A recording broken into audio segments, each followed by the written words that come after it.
The time is now 9 a.m. The date is March the 4th, 2025. We will call to order the Mayor and Council for the City of Statesboro meeting. We will have our invocation and pledge of allegiance by Councilmember Paulette Shavers. Let's pray. Heavenly Father, we gather before you today with gratitude for the opportunity to serve our community. Thank you for wisdom, strength, and guidance you provide. We ask for your presence in this meeting. Grant us clarity in our discussions, humility in our decisions, and a spirit of unity as we seek what is best for the city of Statesboro. Bless all of the leaders with discernment and fairness. Help us to listen with open hearts, respect differing viewpoints, and work together for the common good. May our actions reflect justice, kindness, and integrity. We lift up our city, its residents, and all those that stand in need. May this meeting be productive, and may the results lead to positive change. In your name, Jesus, I pray. Amen. Amen. I pledge allegiance to the flag of the United States of America and to the republic for which it stands, one nation, under God, indivisible, with liberty and justice for all.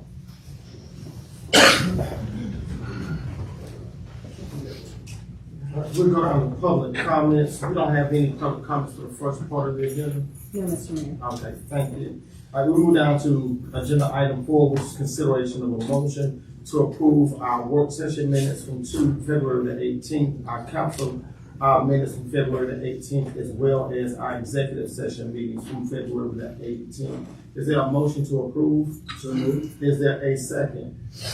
All those in favor? Aye. All right, we want to move down to agenda item 5, which is consideration of a motion to approve a memorandum of understanding with St. Joseph Candler to provide oncology services to disadvantaged individuals in the Statesboro area.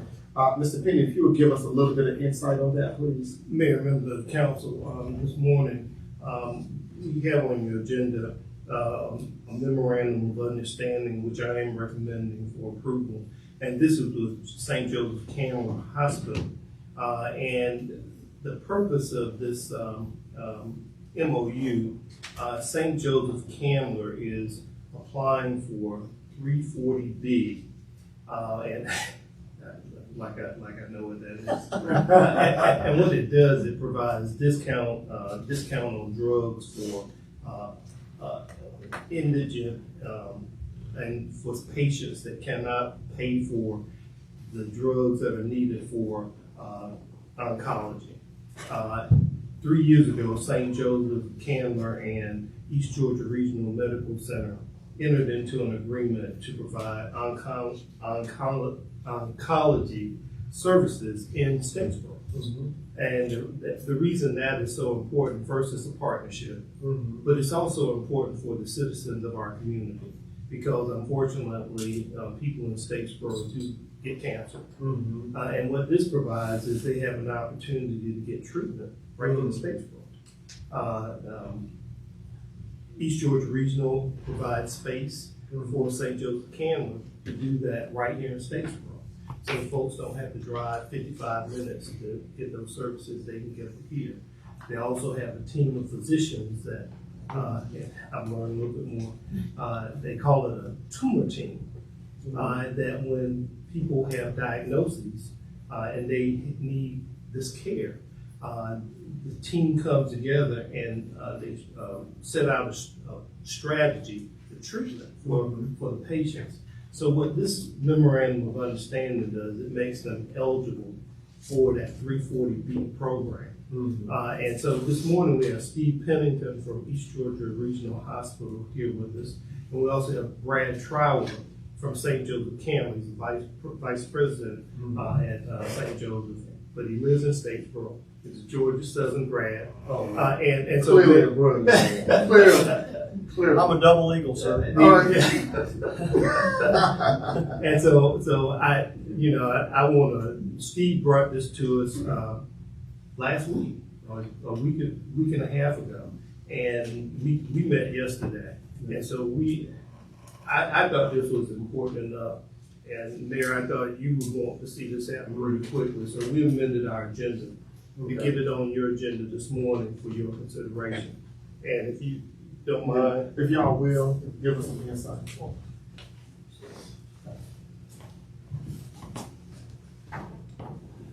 I think this is a great win-win for everybody.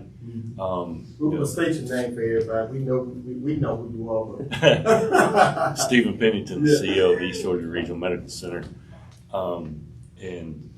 We appreciate our partnership, and it's worked really well with providing medical oncology services here in Statesboro, the medical office building. We now have service 5 days a week with physicians, the same physicians that treat the patients in at the cancer center and at St. Joe's. So it's worked out really well. And in the past, some patients have had to either go to Savannah or to Pembroke to receive care because of the mileage requirement for 340B pricing. So the fact that every patient will be able to get care here in Statesboro and not have to drive, I think is very, very important. So Yes. you're basically acting as a sponsor, saying this is needed for our community. Yes. It's a great service. So we've come a long way. We want to continue to expand upon that. So we appreciate our partnership with St. Joe's. I think it's a win-win-win. And let me ask this question. How long will it take for this to be in effect, or can you guys give us some insight on that? That's a great question, Mr. Mayor and members of council. Thank you for allowing us to be here today.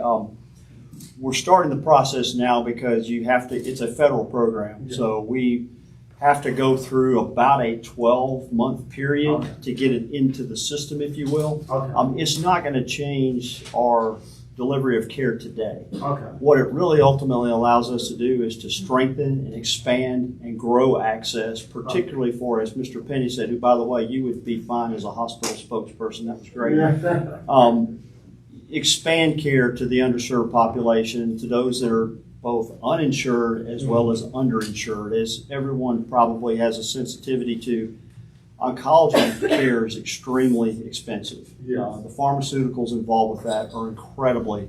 Yeah. It's almost hard to imagine sometimes, and so this provides an opportunity for us to get those drugs at a price point that's much more reasonable, and we pass that directly on to the patients. Okay. So, but to answer your question, we'll go through the process now.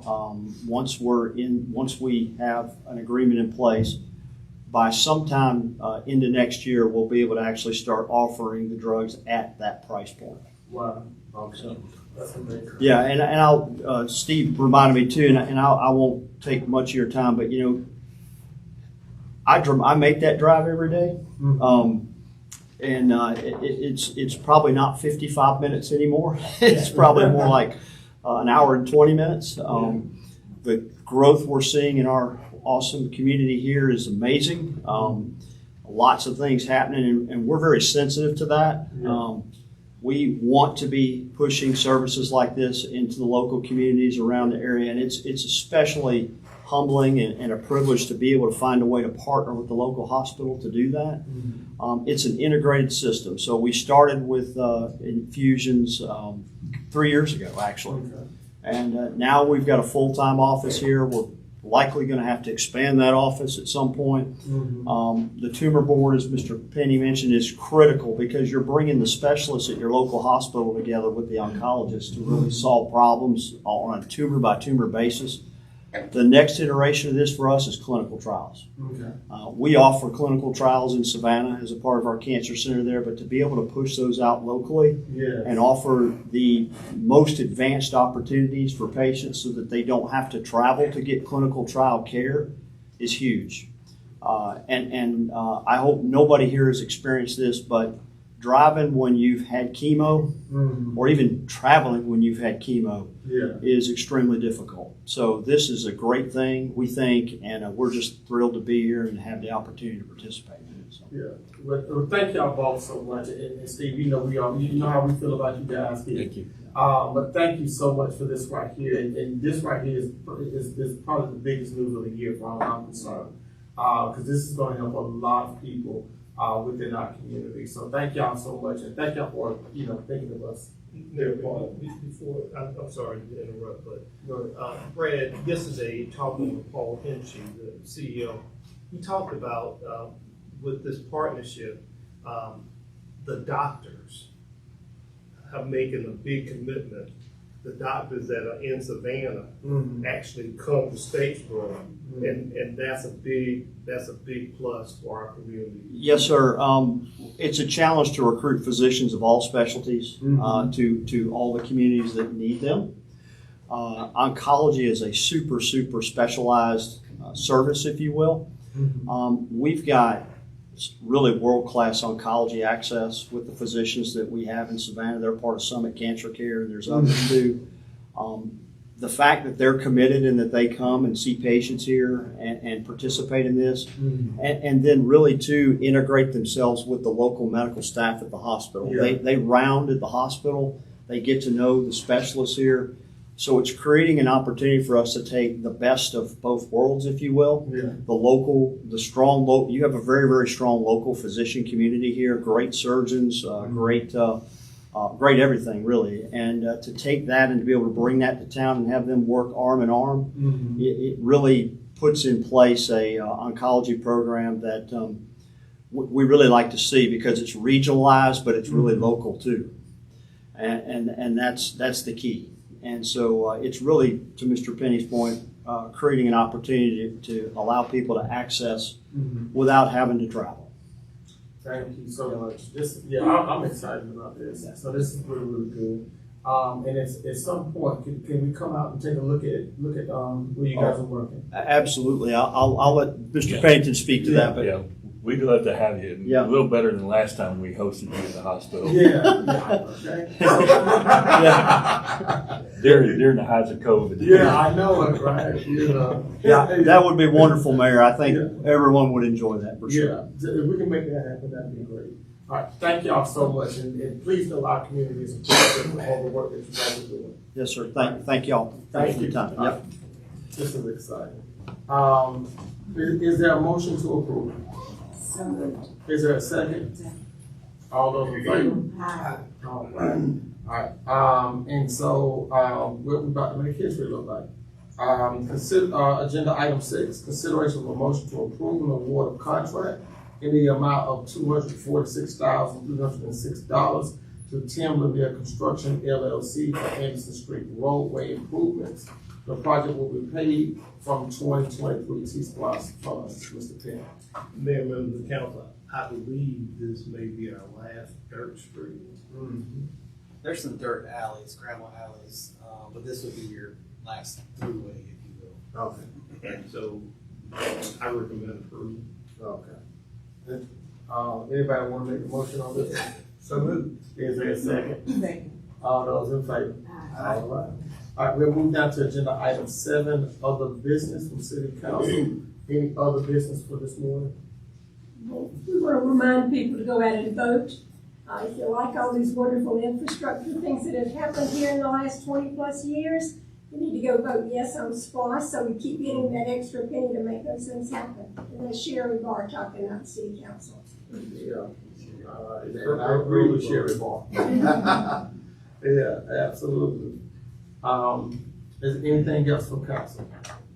All right, seeing that there is none, we'll go down to city manager comments. Mayor, members of the council, I have several items this morning, and so I wanted to first call your attention to your FYI packet about the fire alarm blitz. And Chief Tim, on the 29th of March, is going to be doing that fire alarm blitz in our community, so we call that to your attention. Also call to your attention and want to announce that about 18 months ago, Mayor and Council stood up with us to reduce the number of vacancies in the police department. And you also funded hiring bonuses.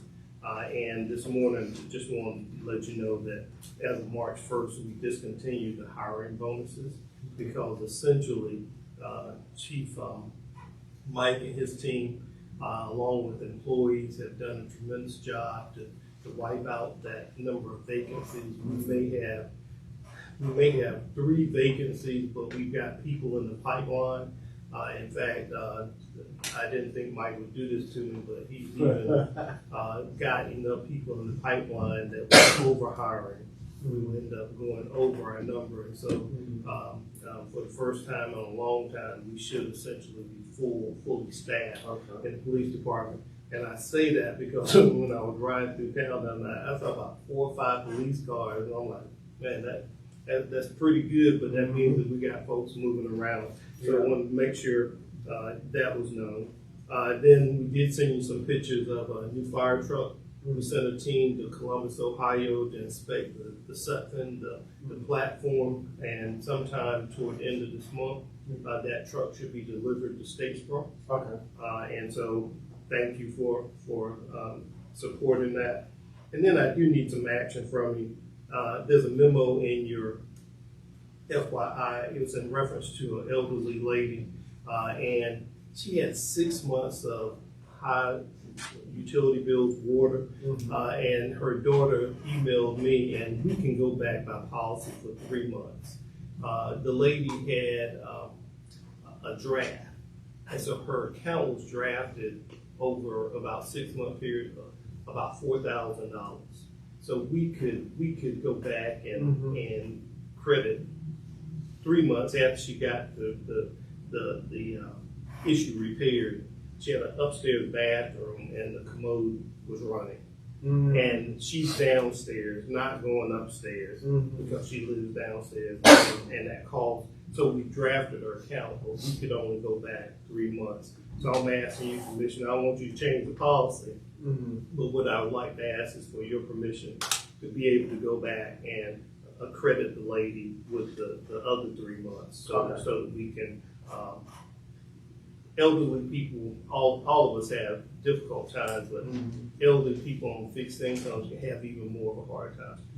And the good thing is we don't have a lot of these situations that occur. I don't even know the lady's name, but again, if it was my mama, I'd be asking you to provide some relief. And so I'm asking you for permission to be able to adjust that, going back for 3 additional months. So, Are you finished? I know I got more. Keep going. You don't want to take action on that? No, we're gonna take action on it, just, Okay. I do want to mention Steve Hotchkiss is in the room today. Steve, stand up. He wasn't here the last time there, and I announced that Steve was going to be retiring, and he's going to retire sometime in the month of June. And so I just wanted to call him out in this room. 36 years of service to the city of Statesboro, and we appreciate him. There will be another time that we can formally recognize Steve between now and then, but I appreciate all the service and commitment that he's made to the city of Statesboro, and just wanted to publicly acknowledge him in your presence this morning.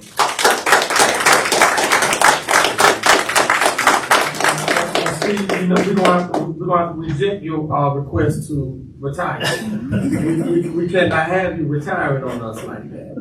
But thank you so much, and I think you know everybody thinks highly of you. So congratulations, this is a big deal. And so we want you to enjoy it, but don't forget about us. Well, and Steve does have some expertise in that we may need, and so he has agreed to work with us going forward in some capacity. Also, this morning, Mayor, I also wanted to announce the resignation of the Public Works and Engineering Director, John Washington, and so I wanted to share that with you this morning as well. And then this is going to take a little bit more time, Mayor. So Fire Chief, I'm going to call him Fire Chief Tim Graham. He's about to do it. Okay, well, hold on 1 second before we do that.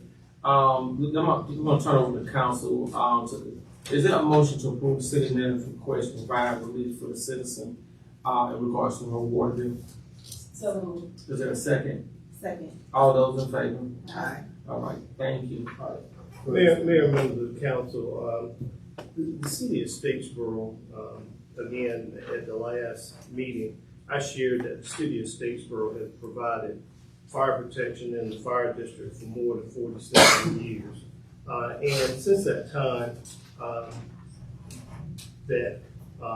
since the meeting that we had with the county commissioner, the fire committee on January 30th, there's been quite a bit of information out there, and some of it has been misinformation, some of it has just been flat wrong.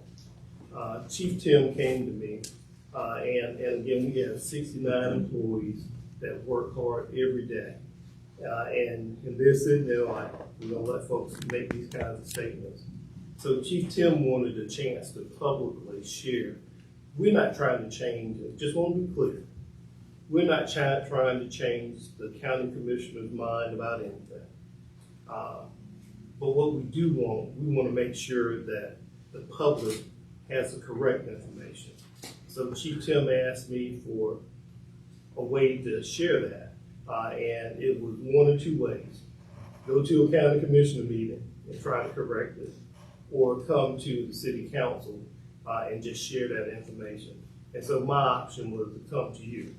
And so at the same time he can share that information, he can publicly, it'll be online. So I want to call on Chief Tim to make a presentation. All right. Thank you, Mr. Penny. So as Mr. Penny mentioned, the discussions about the fire district has been the center of a lot of conversations over the past few weeks. I've received a lot of questions regarding the recent decision made by Bullitt County Commissioners to assume responsibility for providing fire service within the fire district. I want to start by saying while the Statesboro Fire Department is disappointed that we will no longer be providing services within the fire district after June 30th, 2025, the department respects the county's decision and we truly hope that they are successful in their endeavor. My intentions today are not to debate this decision or to persuade the commissioners to reconsider, but rather to share some facts, provide information, and correct some inaccurate information being circulated. I also want to reassure the citizens of Statesboro that the county's decision will not affect their service levels within the city. I believe Statesboro is fortunate to have a city administration as well as a mayor and council that understands the importance of providing quality fire services to its citizens, especially with the amount of growth our community is currently experiencing. So I want to start by just providing some general overview and just kind of how we've got to where we are today. So at the December 3rd Bullitt County Commissioners meeting, the board voted unanimously to terminate the Statesboro Fire District Agreement. The city was not aware nor given any prior notice of the county's intentions to terminate this agreement. No concerns regarding fire service delivery were communicated prior to terminating the agreement. In that meeting, Bullitt County Fire Chief Ben Tapley stated that the current agreement was not Bullitt County friendly. I want to just share that the millage rate in the Statesboro Fire District is currently 2.7 mils. The current millage rate for Bullitt County Rural Fire District is 3 mils. So I think one thing that is confusing folks is everybody, with the exception of citizens of Statesboro that live inside the city, pay a tax for fire protection. It's 2.7 in the fire district, it's 3 mils in the county. The Statesboro Fire Department currently holds a flat Class 2 ISO public protection classification. Bullitt County Fire Department currently holds a split classification of a 4.4Y. And while I'm going to discuss the ISO process later in this presentation, I do want to take just a moment and clarify a statement that Commissioner Chairman David Bennett made during a recent town hall meeting, where he said that the Statesboro's Class 2 ISO rating only applied to commercial buildings and that residents were really a Class 3. This is completely false and inaccurate. The Class 2 applies to all properties in the fire district as long as they're within 5 road miles of one of our fire stations. The Bullitt County Fire Chief also mentioned that the current agreement did not allow Bullitt County to build fire stations in the district. This was intended to avoid and prevent duplication of services, and certainly could have been addressed if the county had communicated its intentions of assuming responsibility for the fire district. The county indicated on numerous occasions that they had no plans to assume responsibility for the fire district when asked directly by the city. Additionally, the county did not raise any concerns when asked if there were any issues and or problems regarding fire service delivery within the fire district. Okay. Chief Tapley also mentioned that Statesboro had not built any fire stations in the fire district. And while the department has not, we have always communicated our intentions to add fire stations where we were looking at placing those fire stations and the impact it would have on the fire districts, such as response times and things of that nature.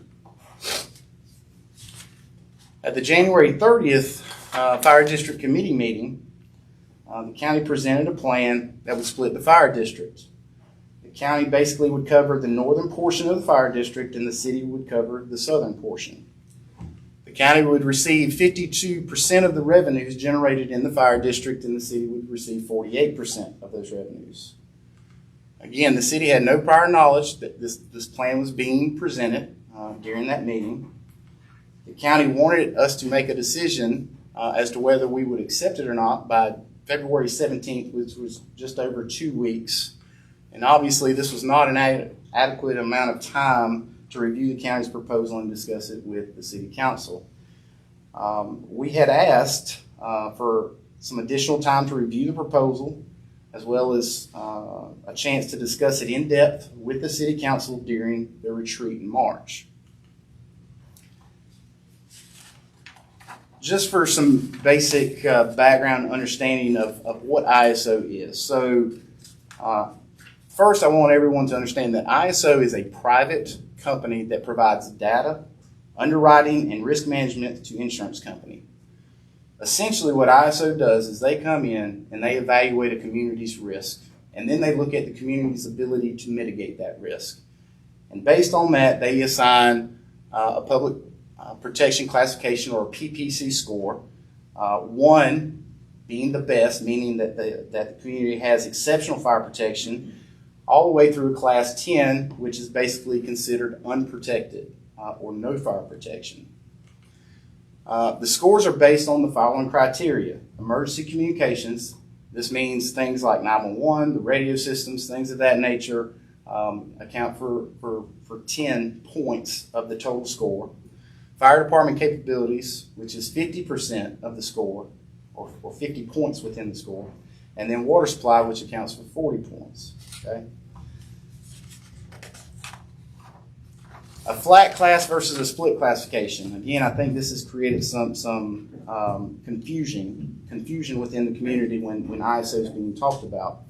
A flat classification, which Statesboro is, again, currently a 2, means that all properties within 5 road miles of a fire station receives an ISO classification regardless of the property's proximity to credible water source, such as a fire hydrant or a pond. Okay? Statesboro was able to achieve this flat classification by demonstrating that it was capable of maintaining a minimum fire flow of 250 gallons per minute for a duration of 2 hours through the use of water shuttling. Okay? And that's where we take fire trucks and dump water into portable tanks and then draft that for firefighting operations, and then just constantly recycling trucks filling up with water, coming and dumping, things of that nature. This was necessary due to a number of private water systems within the district that were unreliable and questionable. A split classification, and I've listed 4.4Y because that's what Bullock County's current ISO classification is, basically means that individual property owners would receive 1 of 2 scores. Properties within 5 road miles of one of their fire stations must also be within 1,000 feet of a credible water source in order to receive the class 4. Properties within 5 road miles of a fire station that are not within 1,000 feet of that credible water source receive the 4Y. This was formerly known as the 8B. Talking with some insurance folks, the 4Y basically lines up with a class 8 or 9 in terms of rates. Okay, so there is, it is very likely that folks will see a pretty significant increase in insurance rates because, again, they will be going from a class 2, and those folks that do not have credible water within 1,000 feet of their property will go to that 4Y. Okay. while you will hear all kinds of numbers out there, and it's also important to understand that each individual insurance company utilizes the data that ISO provides them differently. So the rates are going to change. But speaking with a couple of different local insurance folks, folks going from that 2 to that 4Y could see increases upwards of 30 or 40%. Okay? So again, just want to make sure that everyone understands how the ISO classifications are applied to properties and what that means. Okay? Next, there's quite a few points of clarification that I'd like to provide. There's been a tremendous amount of inaccurate, misleading information disseminated, which has led to a lot of confusion within the community. Okay? First, Chairman Bennett stated during a town hall meeting on February 25th that there was no clause in the agreement that allowed the county to renegotiate the terms, and that the only way to renegotiate was to terminate the contract. Again, this is inaccurate because the agreement does allow the terms to be amended by written approval of both parties. So both the city and county could agree to amend that contract, and it would have stayed in place. The other portion of the contract that would have given them a different avenue is that either party may terminate the agreement prior to the expiration date of the 5-year term by providing 12 months written notice of the termination to the other party. So when they voted on this on December 3rd, it was basically within that 6 months, and they wanted to provide that they were required to provide when the contract was coming to its conclusion. However, they could have allowed it to automatically renewed, had the conversations with the city, and then at that time decided they could have provided notice and taken the district 12 months later. And that would have given them a little bit more time to prepare to assume those responsibilities. Chairman Ben also has stated that the price per call in the fire district was approximately $6,000 per incident. This, on top of providing automatic aid, makes it cost prohibitive to continue the agreement. So there's 2 points that I want to cover in this statement. The first being the $6,000 per call. That's a misleading representation of the services and benefits that the folks received in the fire district. Lower insurance premiums as a result of the ISO classification, response times, property loss versus property saved, community education, and risk reduction are all factors when considering the value of a fire service level, or the value of the fire service levels. Statesboro's average response time within the fire district in 2024 was around 8 minutes. Our property loss was 4.2% of the pre-incident assessed value, and the residents within the fire district are included in all community education and risk reduction efforts. These are things such as the free smoke detector program that we have in Statesboro. Regardless of which fire department services the fire district, the funding generated within the district versus the number of calls are going to be the same. So if you look at the district generates $2.3 million, and that averages out 400 calls at $6,000. That's going to be the same for Bullitt County on that term as well. So again, I'm not sure why that $6,000 per incident has been such a point that they have tried to push. The second piece of that statement deals with the automatic aid. The current automatic aid agreement between the city and county is separate from the fire district agreement. So it is 2 separate agreements, okay?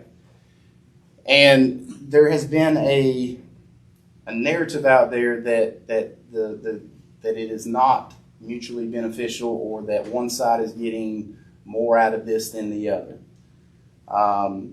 Again, the statement being made as it being cost prohibitive on top of, providing the automatic aid to Statesboro. In 2024, Statesboro had about 64 structure fires, 25 of those in the fire district, okay?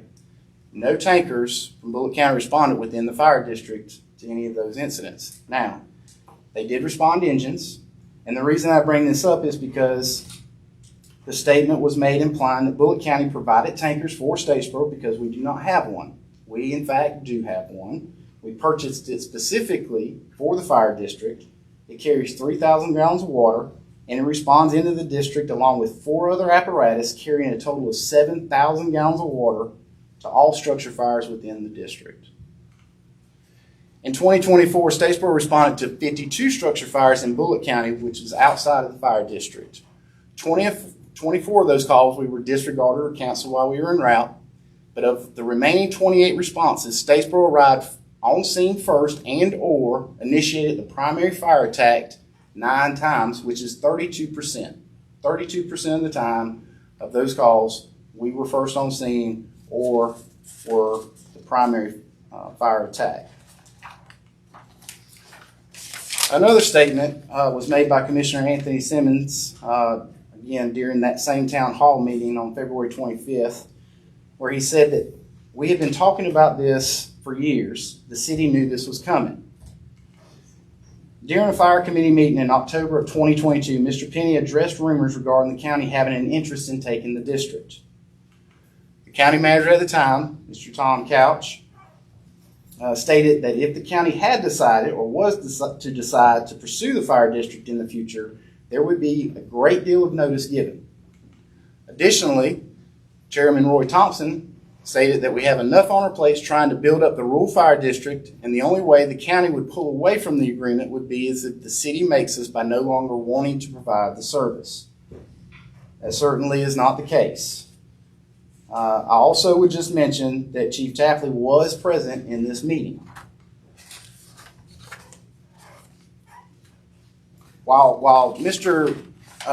Couch and Mr. Thompson are no longer with the county, you can see that the city was left with the impression that the county had no desire to pursue assuming responsibility for the district, but rather wanted to focus on building up the fire services in the rural fire area.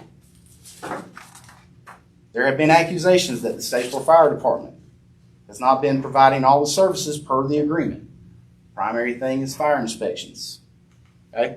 In 2019, the city expressed concerns about the need to have a fire prevention and protection ordinance within the fire district in order for us to be able to conduct fire inspections as well as better define the Statesboro Fire Department's authority to enforce fire codes within this area. Okay?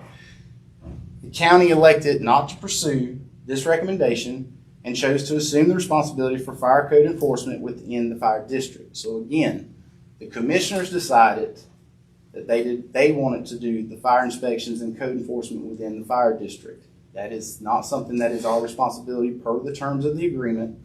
So I just want to make sure that everyone understands.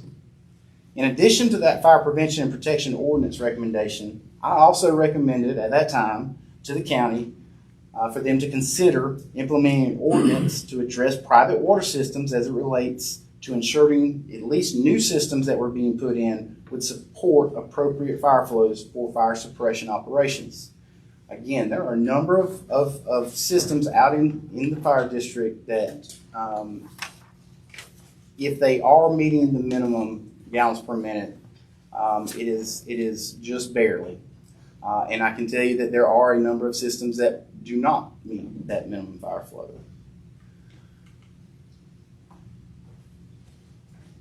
Chairman Bennett has also suggested that the city's motives regarding service in the fire district have been for financial gain and that the city has no desire to help the county. This is simply incorrect. The Statesboro Fire Department has always provided the highest level of services within the fire district with the only motive being to protect life and property. I can tell you that in mid-2018, the Statesboro Fire Department underwent an ISO evaluation where we received a score of 89.84. That is 0.16 of a point away from a Class 1 fire department. However, and I will add that the evaluator conducting the evaluation basically said that we could achieve those necessary points fairly easily.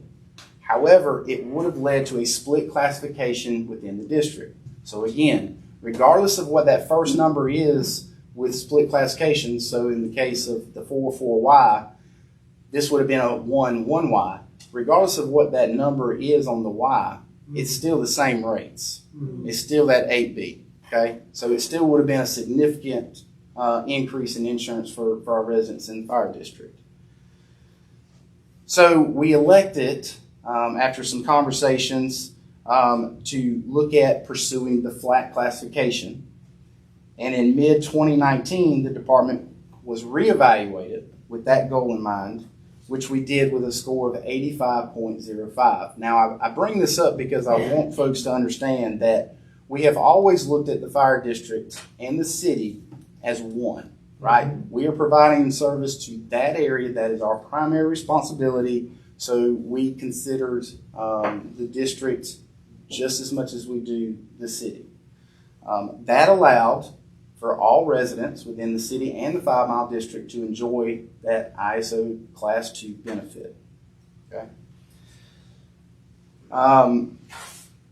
We have always considered the fire district when looking at our operations, the overall service delivery. So again, looking at it as one. During the January 30th Fire Committee meeting, it was said that the county needed the funding the fire district generated in order to build up fire services throughout the county. I asked this question directly because they kept talking about the hub and needing to that hub before they could build out. And the way that I asked was, is it fair to say that the primary reason that this hub is important is because of the funding that it generates, and both Commissioner Timmy Russian as well as the chairman confirmed that was. So I have said many times in many different settings that I want to see Bullitt County Fire Department be successful. I've always made myself available to the commissioners as well as the Bullitt County staff. But I think that we can all agree that it is difficult to help when there's no communication. And that's what basically this is boiled down to. That's all I have, but I'll be happy to answer any questions or elaborate on any portion of the presentation. Well, Chief, I think it was very important for you to do that. And you know that I was going crazy. And I just literally went through just this document and other things that I've seen out in public. And there may be close to a dozen things that's been said that's just simply not true.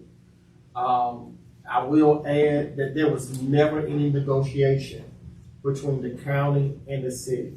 That's something that's been put out. The city and the county has never negotiated when it came to fight. We came to the January 30th meeting.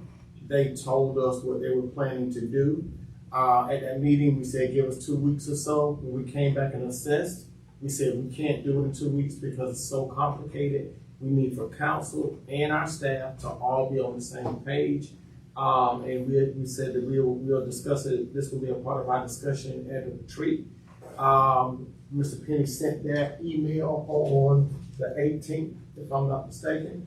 And the county responded saying that they declined our offer of just our suggestion of just continuing as is for the next year, so that both sides can kind of get their bearings in and around this. So there was never any negotiation. There was never a point where the county and the city both came with presentations of plans and sat down and said, let's negotiate our way through this point. That was never it. I think that those of us that's been around for a little while, we've seen the last incident in regards to the fire district and our rates going up. So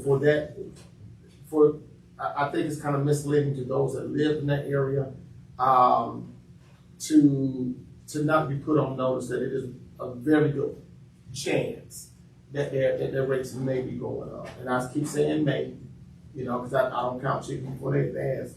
And then I want to be clear on this right here. I suggested at that meeting that the county focus on building its rural fire department and work its way back, its rural apparatus. That way, it can build its manpower, its infrastructure, all of those things. That was a suggestion that was made. And then I think it needs to be clear, that the city of Statesboro has historically and continues to be a willing partner with any organization, any governing body, any institution. But we like to deal in truth. We like to be accurate with what we say, because we feel that it is a disservice to say things, especially individuals that's in leadership positions, to say things that's just simply not true.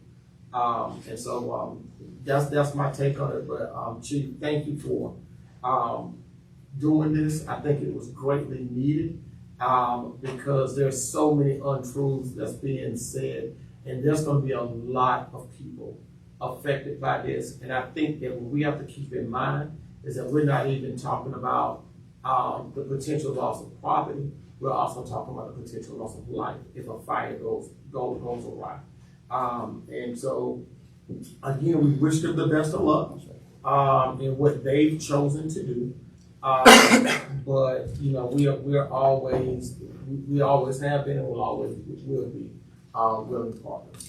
I think, Mayor, just to add on to some of your points, one of the other things that has just been overshadowed and just really I don't think a lot of people have realized is that the difference in that millage rate. Mm-hmm. So once the county assumes it's one department, Mm-hmm.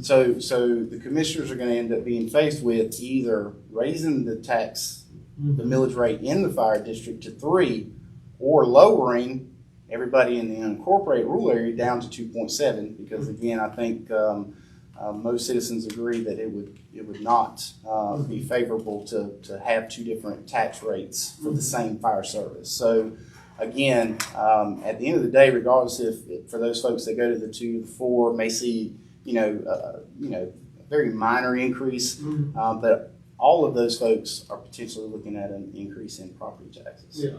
And I want to say this, I believe it's important for us to state this. The folks that live in the fire district pay less for fire services than those that live outside of the fire district. That is that correct. accurate? That is correct. Okay. And they get more service. So they get a flat 2 classification.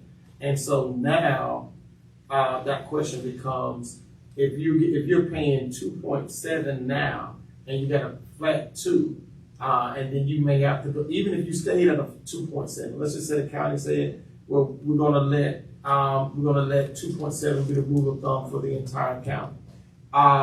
You're still getting less service. And so that's what we're concerned about. But again, we respect their decision, but we do believe that it needs to be accurate when you're putting information out. That's correct. Okay, and Mr. Perry, I'm sorry. Just want, again, thank you, Tim, for presenting the information. Just want to be clear, we don't provide fire services on a per call basis. That's correct.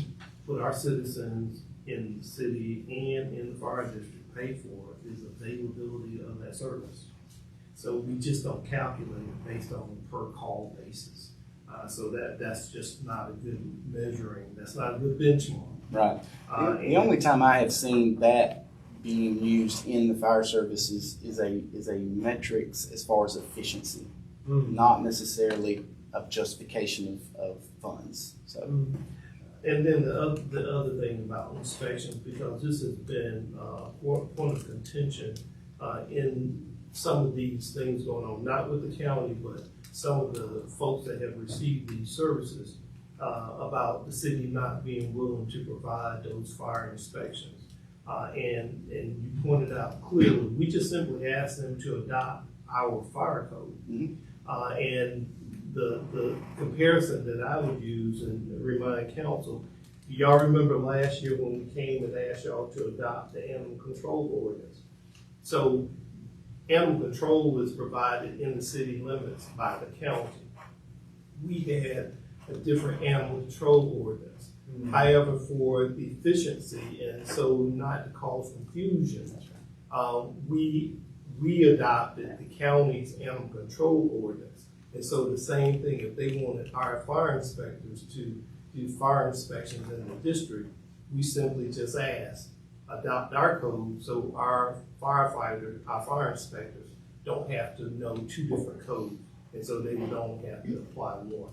And so that is, and there've been a number of folks that, well, y'all didn't want to do inspections. No, we wanted to do inspections, and we do have memos from those meetings where they chose not to. That is correct. To do that. I want to add something else there. I believe in just telling the truth, right? Do we do a per call for our police department? Do we do a per call for the deputy sheriffs? So why would you do that for fire? It's about having coverage in what was it? Public safety is about peace of mind for citizens. And citizens need to feel that if their home catch on fire, which for many of us, our home is the biggest investment that we will make. If it is set aflame, they need to know that they're going to have someone there to provide services to help protect that piece of property and or even save a life that may be in that home. And so to say it's a $6,000 per call, that is very misleading to the public because that's not how public safety works. So, not in that particular metric anyways. So with that being said, Chief, thank you. I want to turn it over to council. For any points of clarification that council may need. Go ahead. Chief, there was a fire on Woodrow Road 2 nights ago. It wasn't a structure fire, it was, you know what that was? No, it wasn't a brush fire, it was one of the extending platforms. You driving down the road, or you sitting up top of it. Okay. Anyway, it's a friend of mine posted it on Facebook. She was down the street from her house. Yes. Anyway, I was going to ask you how long it took it to get there. I don't know about that. I'm not sure. Yeah. Councilman, I can find out for you if you'd like, but yeah, I wasn't even aware of that specific call. Well, it's, if you want to see pictures. Sounds pretty interesting though. Very interesting thing, was absolutely engulfed in flames. And it's on, yeah, if you want to see pictures of it, it's on my Facebook. To post down if y'all want to look at it. But anyway, the girl was, my friend was saying, she was talking about tanker trucks and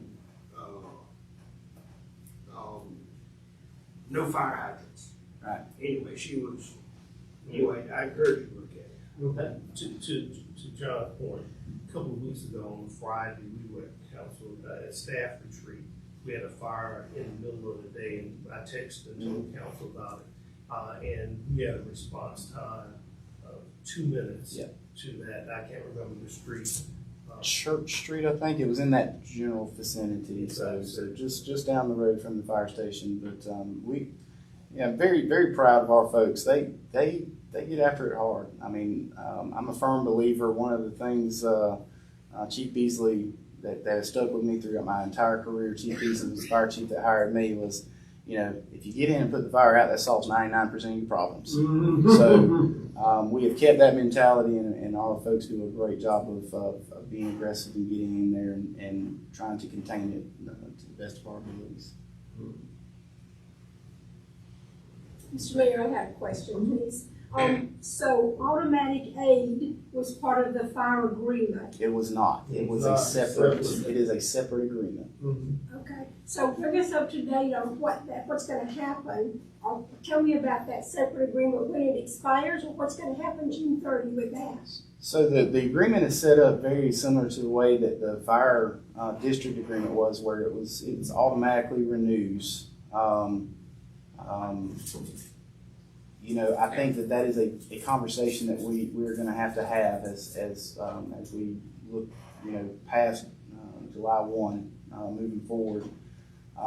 Again, when the automatic aid was first implemented, it was tremendously beneficial for both departments because Statesboro was not at the staffing levels that we are today. We still relied very heavily on callback of off-duty firefighters. And then at that time, the county was majority of volunteer.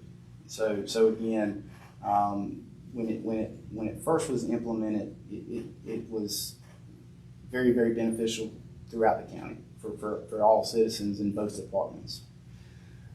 Over the years, as we have grown and added staffing, there's still a benefit for Statesboro, but that benefit was primarily in the fire district in regards to the water. Again, water is absolutely essential in fire suppression operations. And then again, on the county side, still getting the response, of a four-man engine crew responding to all structure fires. So again, if we are no longer servicing the district, I don't know if it would be in the city's best interest to continue the automatic aid. Now, I will say as a follow-up that I am absolutely an advocate of maintaining a mutual aid agreement, because both departments are going to experience incidents that are beyond their capabilities. That's just the nature of the beast. So we certainly want to maintain a good working relationship with the county, at least in terms of a mutual aid. But again, those are conversations that we will need to have at some point as to whether we want to continue that automatic aid agreement or to move toward a mutual aid agreement. Mayor, members of the council, let's forward to that point. That again is in our meeting with the county, and the chairman said that I said we're not going to do automatic aid.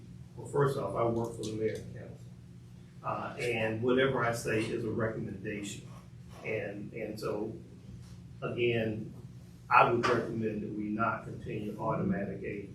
But I'm not asking you today to do that. And the reason I said that is because at the time that we were first, this proposal was thrust upon us without any, and I mentioned it that day, no professional courtesy. Professional courtesy says you give the staff an opportunity to review what you're going to propose, and you don't drop it in a public meeting. And so they weren't expecting us to say, well, because on their recommendation was automatic aid stays in place. Again, that is a negotiating point. And if we're not protecting the fire district, what it means is that the citizens of Statesboro are now subsidizing fire protection in the county. Is that right?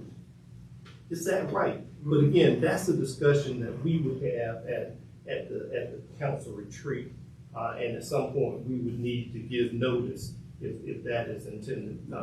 But that was a recommendation from me. I don't have that kind of power to just discontinue it. I would have to be recommending that to you and the rest of the council. And Ms. Barr, just to reiterate for everyone's knowledge that's listening, automatic aid is intended to take advantage of neighboring jurisdictions' resources to provide a higher quality of service. In order for an automatic aid to be justified within, those organizations, there needs to be an equitable mutual benefit. If we're relying on them to help supply the water in the fire district, and again, we're able to send out an engine, that I feel like that is a justifiable reason to maintain an automatic aid. Again, I'm not saying that there would be no benefit within the city. I just don't know if it's enough of a benefit for me to make that recommendation. I'm sorry, Ms. Barr. Recently, we had there was a fire as part of automatic aid. We continued in Brooklyn. That's correct. It's the night of the state of the city. Can you tell us? I'm not familiar with the details of the call, but I do know that Bullock County was out on some other calls. Again, I will mention that they do provide first responder calls, which accounts for a large portion of their call volume. So I'm not sure if it was medical calls or some other fire calls, but Statesboro was first on scene and handled the call. So again, it all comes down to resources, resource distribution, and the ability to manage those incidents as they're coming in. But that was automatic. That was automatic aid, That yes, we sir. provided in the booklet. That's beyond correct. the fire district. Yes, sir. Just to clarify again, help me get it straight in my head, mutual aid is not what's happening now except with adjacent counties or. That is correct. So mutual aid is like they call and say, we got a problem, come help. So mutual aid is typically, so there's a couple of different scenarios. One is, and the most often seen is that an agency gets on scene, assesses the situation, and then determines that they do not have adequate resources, and that they call and make a formal request through the radio system to have another department dispatched. Okay. The other way that mutual aid can be utilized is if a jurisdiction is basically covered up and they've got multiple calls going on, and then they have something else come in. They can, hey, we're tied up, don't have any available units. Can you page the whatever department that the agreement is with? So those are the two, but yes, the primary difference between automatic aid and mutual aid is automatic is just what the name implies. It is automatic. So when, for structure fires currently in the district or in Statesboro, when we're paged, Bullitt County is paged. And vice versa. When the county has a fire, we're included in that initial page as well. So there's no request, there's no need for communication between the departments, it's just automatic. Mutual aid is a much more specific request for a specific incident. Gotcha. So the automatic aid, the difference that I'm just figuring out, for folks who live in the fire district, if a call comes in, they get a full response. They do get a full response from Statesboro Fire. Until June 30th. Mhm. But if they were still getting automatic aid, that would not be sending everybody It would that be sounds like, it would be one. One engine with that crew, which we maintain, or we do our very best to maintain 4 per apparatus. And that's a key point, is because with that 4, we're able to initiate interior operations as soon as that engine arrives. If you have less than 4, you have to wait on additional resources, because you have to unless there's a life-threatening situation. So somebody's trapped in the house, we've confirmed entrapment, something along those lines. Those are justifications to break the 2 in, 2 out. But under normal circumstances, fire departments are supposed to have 4 firefighters minimum on the fire scene before they start any interior operations. And so automatic aid is to be determined between now and June 30, what's going to happen after June 30. Right. That is still a current agreement that is in place, and that's why I wanted to bring it up. Is that is something that will need to be discussed and determined moving forward, and what that looks like. Thank you, Chief. Yes, sir. And Thank you. thank y'all. Is there anything else, anybody else on council? Yeah, well, what's the name of that new truck in Columbus again? So we have Is that the platform or- platform coming in. It's going to be truck 1. So it will replace the current platform. The current platform will go into the reserve status. They're actually in Alabama now, so the trucks are in Alabama, and we sent a group over to look at that operation because they'll service the truck for us. That's where they're based out of. It's Williams Fire.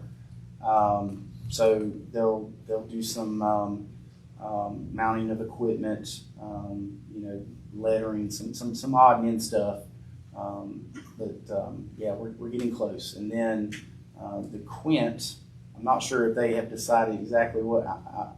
I think we're leaning toward also calling that a truck, so that would be truck 3, I think, because it will be stationed out of Station 3. So, but when they were up in, and Mr. Charles, I told you wrong. It's Dublin, Ohio, is where they went.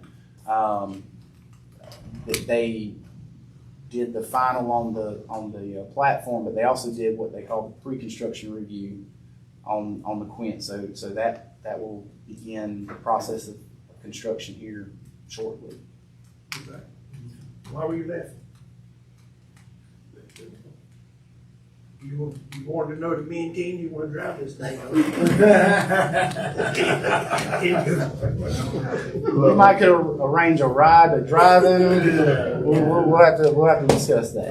And just as an FYI, the city of Statesboro does have a tanker. We do. Okay, I filled it up. Yes, sir. 35,000 people. Our response into that district carries 7,000. We take 7,000 gallons of water with us. Yeah, that's amazing. We're not gonna need those tankers if we're only covering the city of Statesboro, because we got city of Statesboro water in the city limits everywhere. Is that right?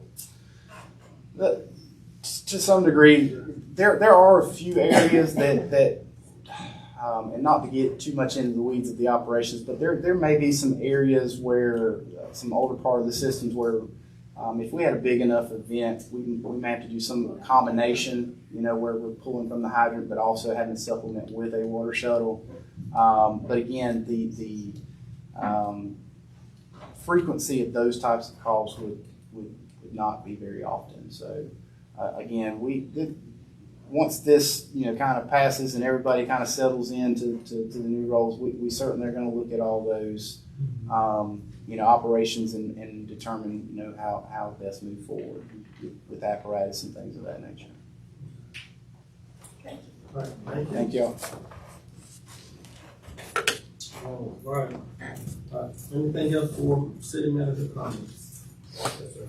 All right, we're going to public comments. We have Miss Annie signed up. Miss Annie? Miss Annie?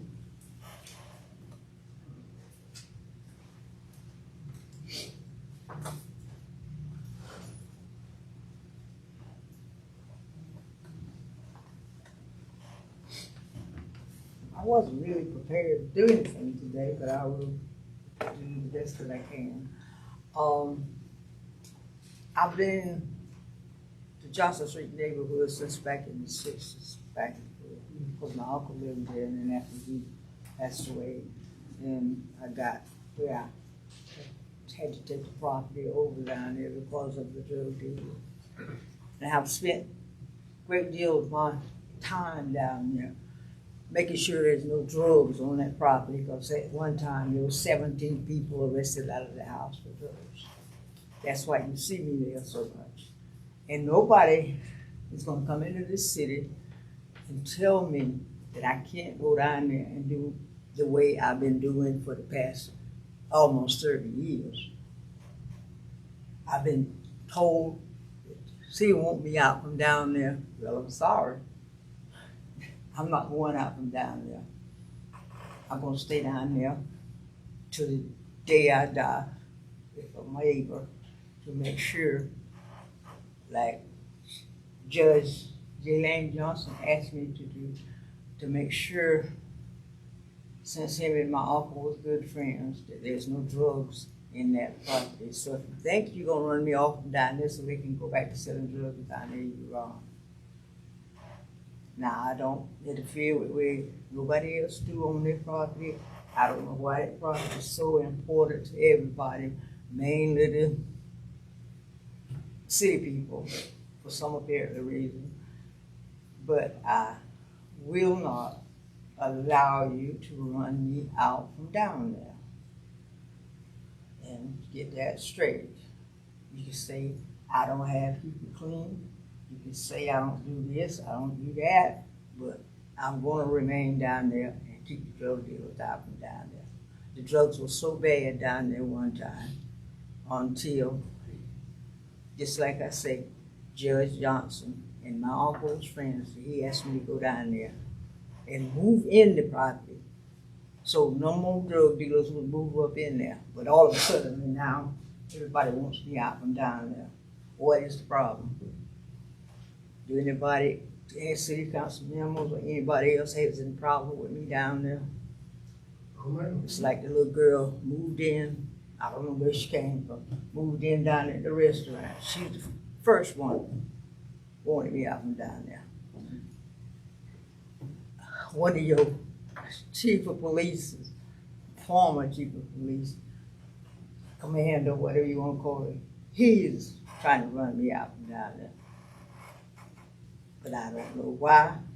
I'm not gonna try to investigate into it, but I'm sorry to tell you, I'm not going up and down there.